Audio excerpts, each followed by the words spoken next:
Hello everyone. जय हिंद। आज के लेक्चर में इस लेक्चर में हम लोग करंट को किस तरीके से सर्किट में मेजर किया जाता है और कौन सा इंस्ट्रूमेंट हम उसके लिए यूज करते हैं वो जान लेंगे आज। तो सिंपल है। करंट इलेक्ट्रिक करंट के मेजरमेंट के लिए हम लोग सर्किट में हम लोग जो भी इंस्ट्रूमेंट यूज करते हैं उस इंस्ट्रूमेंट को हम क्या कहते हैं, ए मीटर कहते हैं।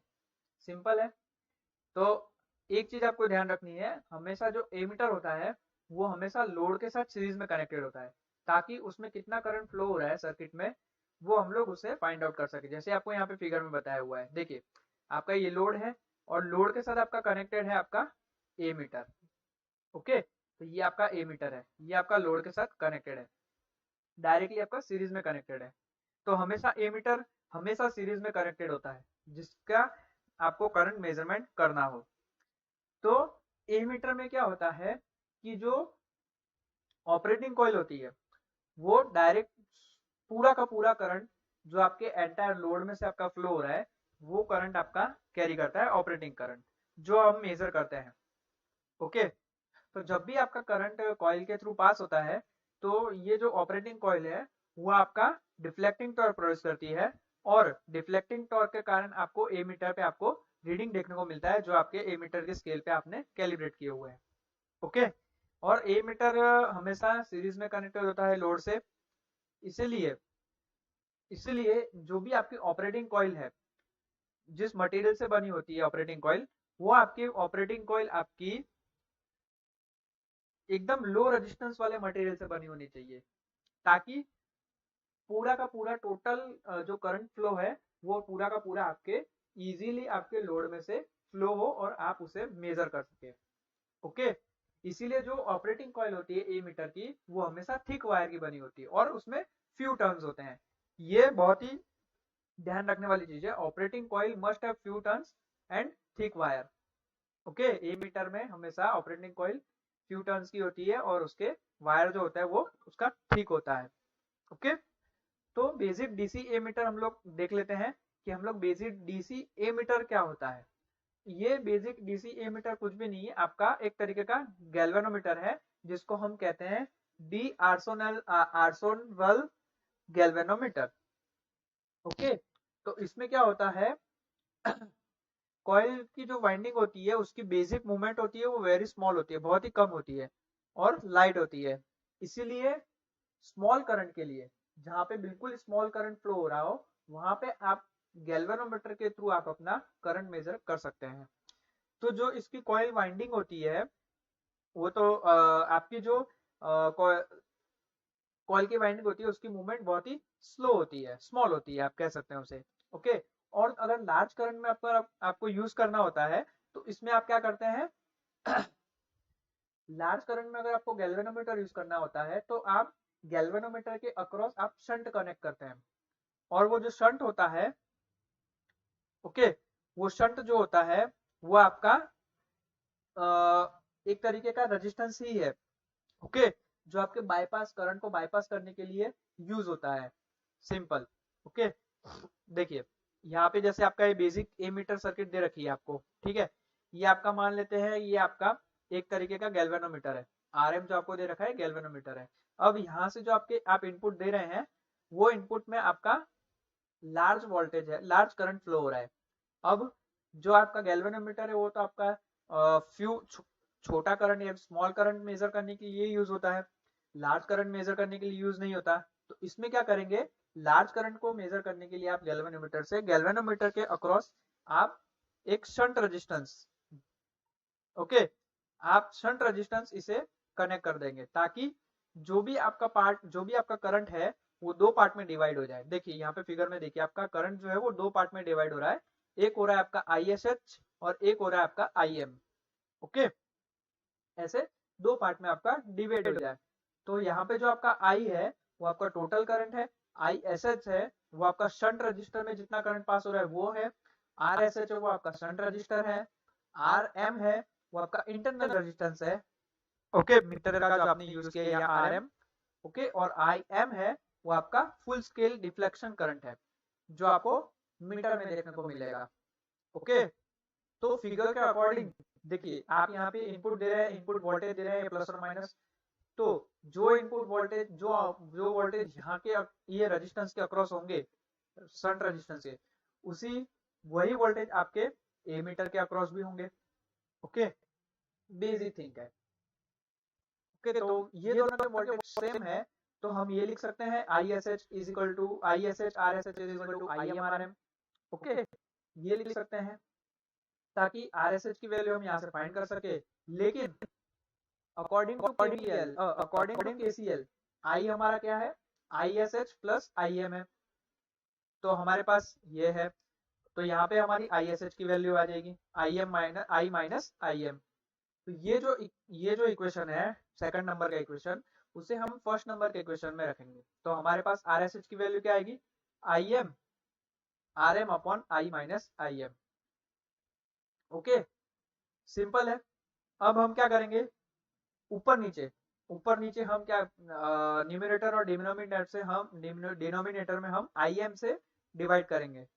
ओके, IM से डिवाइड करेंगे तो हमारे पास RSH की मींस RSH की वैल्यू आएगी। तो ये जो है इक्वेशन नंबर 4। ओके, तो ये जो इक्वेशन नंबर 4 है, इसे हम क्या कहते हैं, multiplying power of shunt.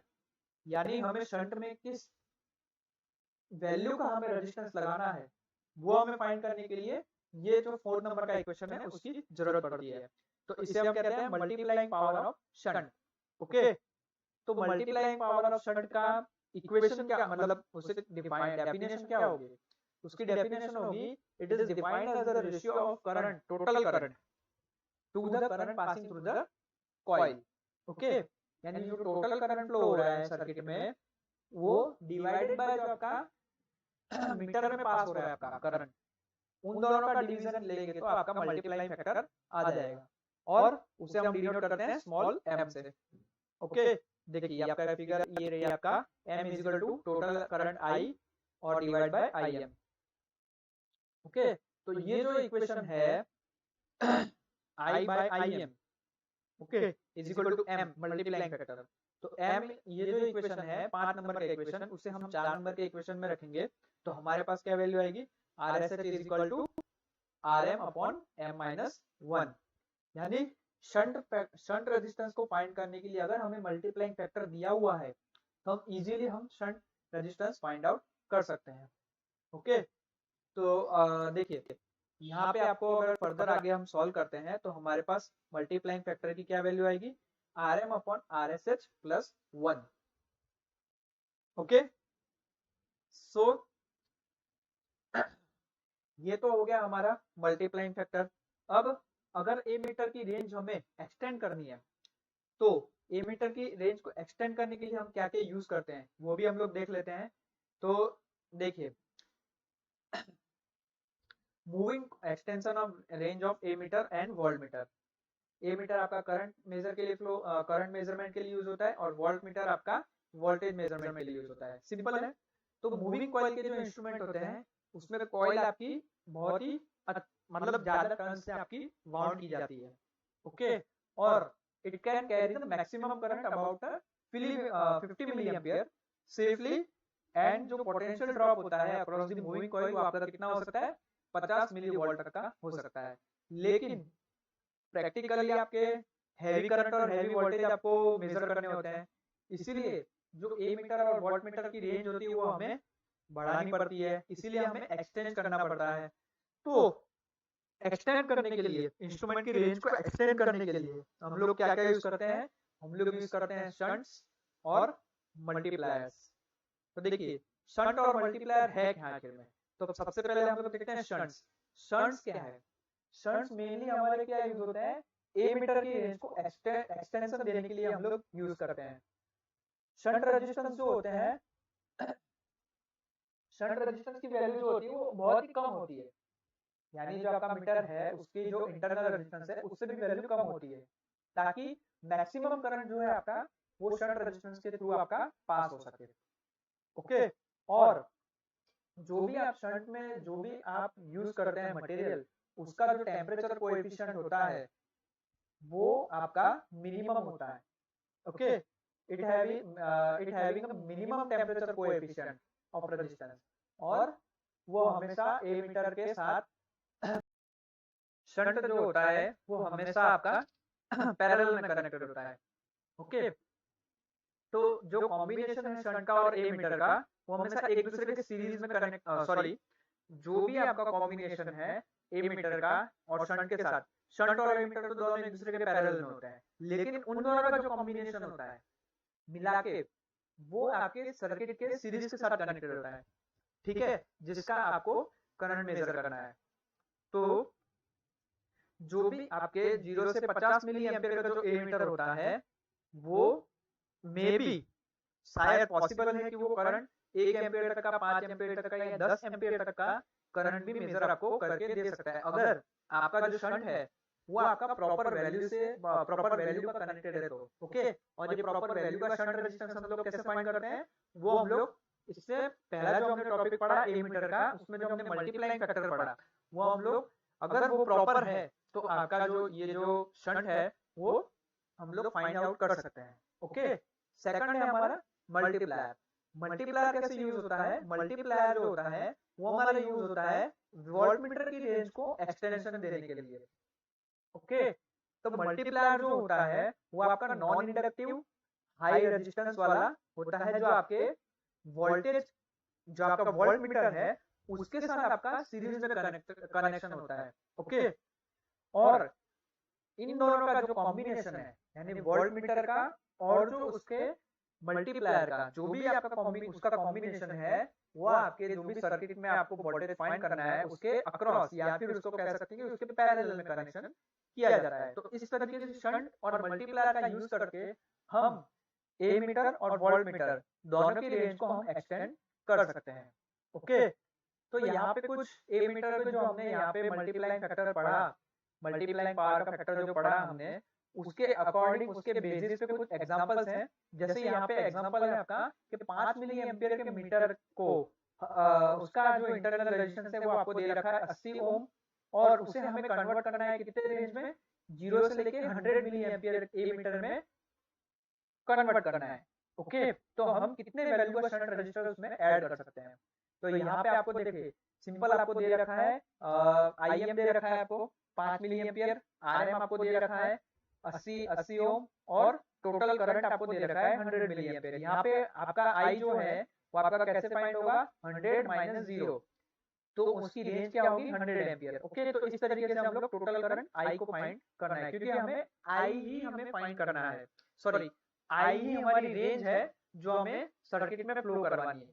Okay, तो अकॉर्डिंग टू हमारे पास इक्वेशन है आरएसएच का, आरएसएच का इक्वेशन है हमारे पास, आरएसएच का इक्वेशन क्या है, I M R M upon I minus I M. यहाँ पे हमारे पास सारी वैल्यू है।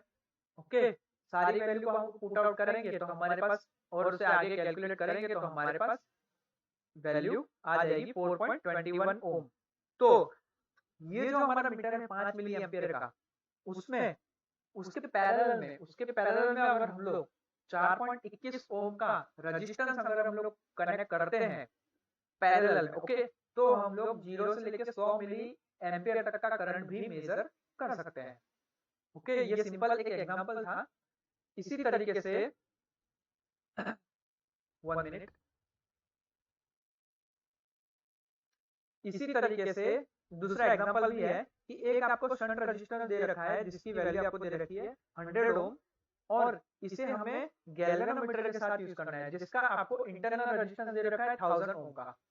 तो आपको यहाँ पे क्या करना है, शंट की मल्टीप्लाइंग पावर को आपको फाइंड आउट करना है, और जो ये मल्टीप्लाइंग पावर है वो आपकी अगर 20 हो 20 हो तो आपको शंट वैल्यू, शंट रेजिस्टेंस की वैल्यू फाइंड आउट करनी है। तो हमें इसमें दो चीज फाइंड आउट करनी है, एक तो आपको मल्टीप्लाइंग फैक्टर फाइंड आउट करना है, और दूसरे सीन में क्या है आपका, दूसरे केस में क्या है आपका, मल्टीप्लाइंग पावर आपको दे रखी है 20 और आपको शंट रेजिस्टेंस की वैल्यू फाइंड करनी है। ओके, तो देखिए यहाँ पे अगर आपको आरएस है तो आपको पहले से दे रखा है 100 ओम, आरएम आपको दे रखा है 1000 ओम। ओके, तो मल्टीप्लाइंग पावर का इक्वेशन क्या है हमारे पास, m is equal to RM upon RSH plus 1। Okay, तो सिंपल आरएम और आरएसएच की वैल्यू रख के हम मल्टीप्लाइंग फैक्टर m की वैल्यू फाइंड आउट कर सकते हैं। ओके, और सेकंड वाले प्रोपोर्शन में क्या है, आपको मल्टीप्लाइंग पावर की वैल्यू आपको दे रखी है 20 और आपको फाइंड करना है शंट रेजिस्टेंस। ठीक है, तो यहाँ पे आपको आरएसएच की ऐसी वैल्यू फाइंड करनी है जहाँ पे आपको m 20 हो जाए। ओके, तो ये जो इक्वेशन है यहाँ पे आप क्या करेंगे, ये जो 1000 है, ये एक्चुअली में 100 नहीं रखना है यहाँ पे, यहाँ पे आपका आरएसएच आएगा। ओके, तो 20 is equal to 1 plus 1000 upon आरएसएच।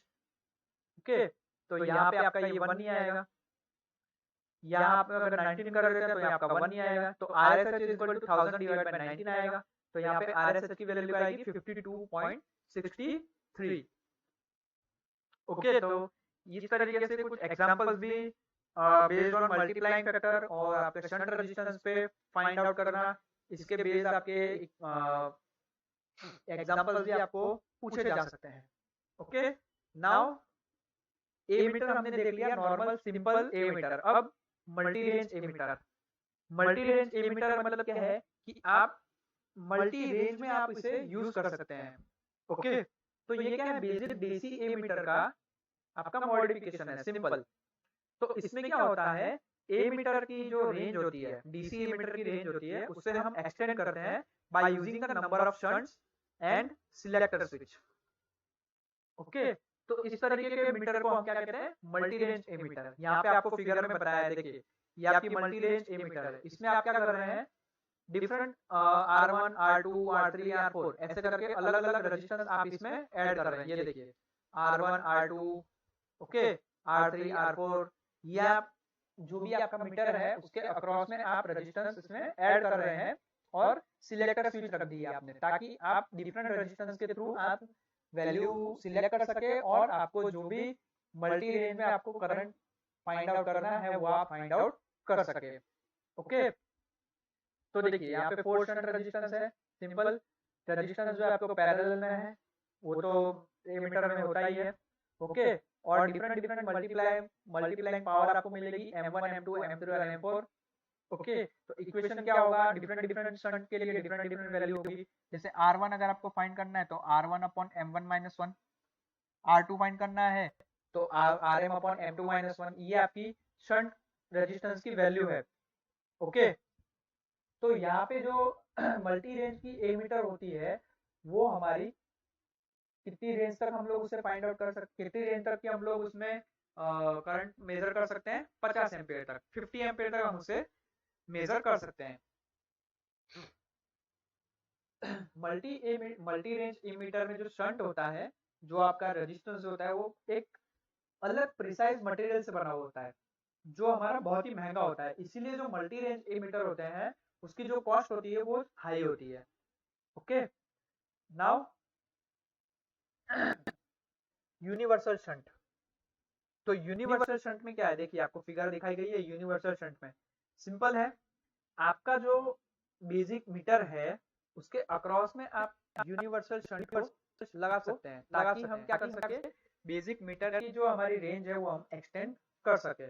यहाँ पे जैसे आपको दे रखा है, अगर आप पोजीशन 1 पे रखते हैं, देखिए मैं आपको बता देता हूँ, अगर आप पोजीशन 1 पे रखते हैं इसको, ठीक है, पोजीशन 1 पे अगर आप रखते हैं तो आपका क्या होता है, मैं आपको फिगर में बता देता हूँ। हाँ सॉरी,